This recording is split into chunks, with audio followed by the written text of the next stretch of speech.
Tapi itu kan butuh satu, bukan hanya kemauan, tapi juga butuh kesadaran. Bagaimana Polri membangun ini, termasuk kepercayaan pada publik, masyarakat. Polri harus menyatu dengan masyarakat.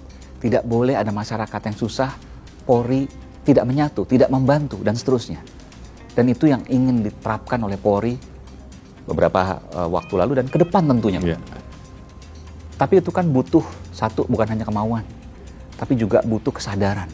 Bagaimana Polri membangun ini, termasuk kepercayaan pada publik, masyarakat. Justru Polri melihat bahwa kepercayaan publik terhadap institusi Polri itu menjadi hal yang sangat penting. Oleh karena itu tentunya satu hal yang harus kita lakukan adalah melakukan perbaikan terhadap apa yang menjadi harapan masyarakat.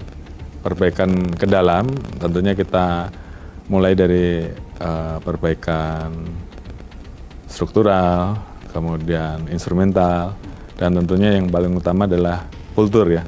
Karena budaya. Memang memperbaiki kultur itu membutuhkan waktu, membutuhkan suatu konsistensi, dan kita mulai dari ujungnya pada saat kita mulai melaksanakan rekrutmen, kemudian pada saat pendidikan kita juga harus menanamkan nilai-nilai tersebut.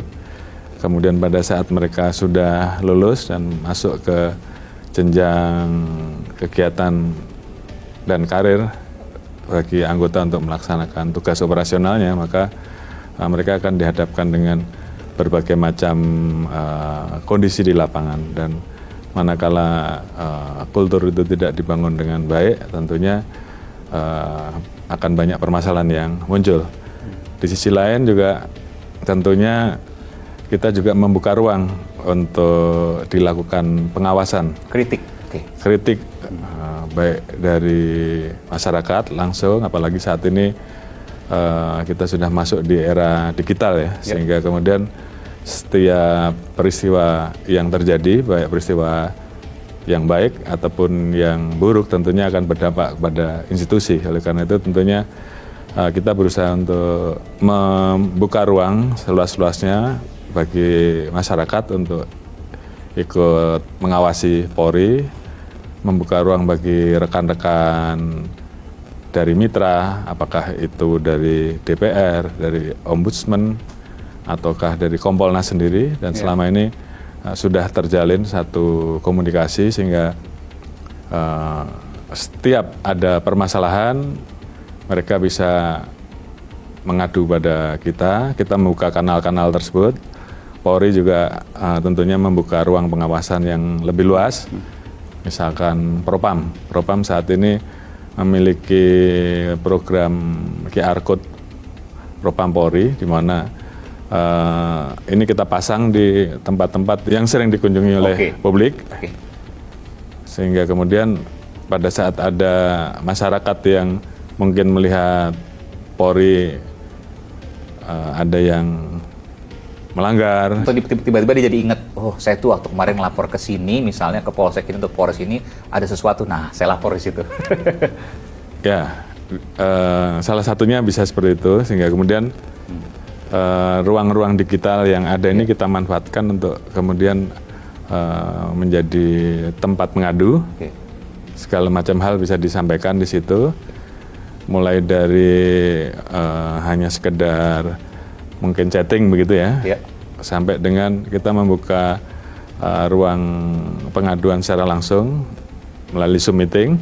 Oh, Zoom meeting? Zoom meeting pun kita berikan, apakah untuk pelayanan terkait dengan masalah pengaduan, atau mungkin misalkan terkait dengan masalah penegakan hukum yang kira-kira berlarut-larut dan kemudian perlu disampaikan. Kita juga membuka ruang konsultasi di reserse, dan tidak perlu harus hadir, dia bisa lewat Zoom meeting.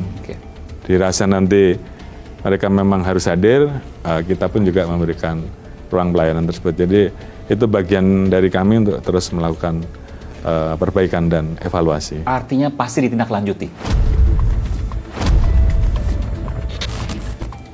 Dari beberapa laporan yang ada. Berapa lama boleh tahu Pak, misalnya masuk? Kurang lebih? Kurang lebih terkait dengan 10.000 ada misalnya dalam waktu sebulan? Propam ya, Iya. tahun 2025 kemarin tuh ada kurang lebih 19.830, hampir 20.000 lah. Setahun itu ya. Ya, Oke, selama luar biasa itu. selama 2025. Anggotanya cukup Pak untuk nanganin itu Pak. Ya, kemarin 83% lah Oh, terproses. oke. Yang lain tentunya harus didalami apakah Iya, ini masuk atau tidak. Kemudian di reserse juga Iya. ini baru saja kita mulai di tahun 2026 Mei kemarin. Ya. Sampai saat ini juga ada kurang lebih 1.400 yang sudah berkonsultasi, kurang lebih 1.333 sudah bisa diproses, sehingga kemudian angka-angka ini tentunya terus kita lakukan evaluasi. Mana yang kurang, kita lakukan perbaikan. Intinya bagaimana membuat masyarakat tidak merasa ada jarak dengan polisi, baik pada saat dia mau mengadu terkait dengan keluhannya, ataupun mengadu karena di situasi lingkungannya mungkin merasa tidak aman dan mungkin juga terkait dengan perilaku anggota.